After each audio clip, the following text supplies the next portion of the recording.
A lot of clothes have substantial resale value online or at a thrift store, but unfortunately, t-shirts are really not one of them. The hyper-specific logos and sheer volume of mass-produced t-shirts for one-off events means we're really drowning in them. Like whenever I'm the victim of an unsolicited promotional t-shirt handout, I actually feel so overwhelmed. It always reminds me of that Kanye tweet that's like, great, now I'm responsible for this water bottle. So I asked myself, what's the most responsible thing to do with these to keep them out of the landfill? I decided to make a t-shirt dress similar to this one on Pinterest. This is sort of a one-size-fits-most pattern. These are all the supplies you're going to need for the project.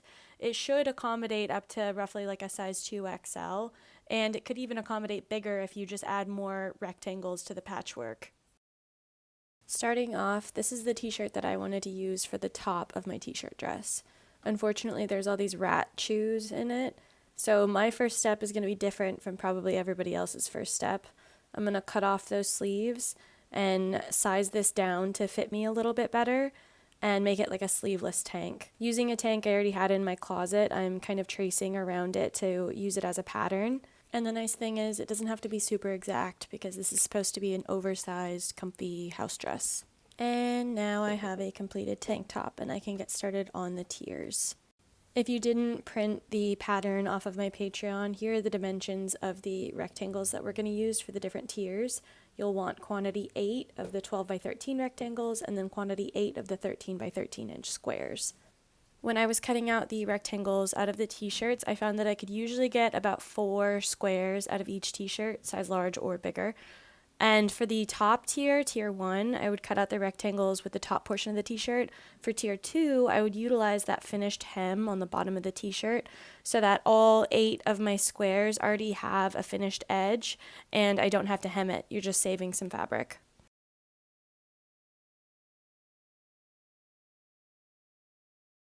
Once you have all of your pattern pieces cut out, you're going to want to lay them out and kind of decide on the color scheme that you want. There's going to be 4 showing in the front, 4 showing in the back, so you can kind of lay it out that way. Next, you're going to patch all of your tier 1 pattern pieces together. And you can do that by just laying them together, right sides together, and then piecing them together one by one. I'm using a serger to patch together all of my rectangles. You don't have to do that. You can use a normal sewing machine. If your fabric isn't super stretchy, you can just use a straight stitch.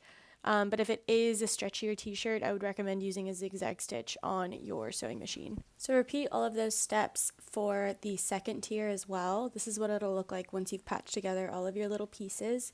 We're going to start by gathering the top edge of tier 1. And I'm going to demonstrate what that looks like on a little piece of scrap fabric. Without backstitching, use the longest stitch length on your sewing machine and sew all the way across the top edge once, and then do it again parallel to that first line. Then you're going to grab those 2 top threads, leave the bobbin threads alone, oh my god, and you're just going to kind of pull and gather the fabric. You can pull on both ends to make it a little bit easier, and then just evenly distribute your gathers across the top edge. So here I am doing that for the first tier, setting my machine to the longest stitch length, and I'm not going to backstitch as I start sewing. You just go off to the races.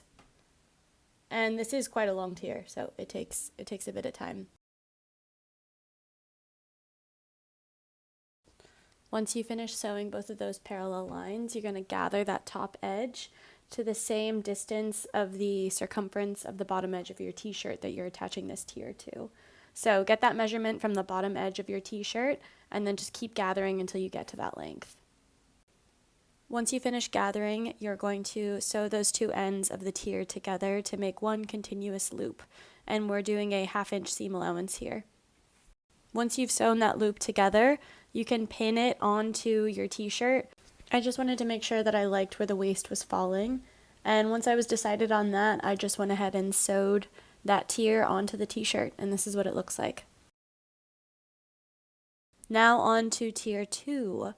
So when we're gathering the top edge of tier 2, now we're gathering it to be the same length of the bottom edge of tier 1. So once you've gathered the top edge of tier 2 to be the same distance as the bottom edge of tier 1, you're going to pin all the way around, And you can kind of just work on evenly distributing those gathers as you pin to make sure that it's not super bunched up in one place and then more flat in another place. And don't be afraid to use a ton of pins. The more pins you use, the easier it will be to sew on and keep those gathers evenly distributed. And once you're done pinning, you're going to sew those 2 layers together with a 1/2 inch seam allowance. So because I utilized the finished hem on the bottom tier of my t-shirt dress, I don't need to hem this. You can do that now if you did not use the finished edge on yours, but the final step is just to serge or zigzag stitch across those 2 seams where you attached those tiers. And then once you do that, you're done and you're ready to enjoy your new t-shirt dress. Final note, I did add some back ties onto my dress because I wanted the option to be able to cinch my waist a little bit. You can do that super easily by just creating some ties and top stitching them onto the side seams. Thanks for watching. I hope it was helpful.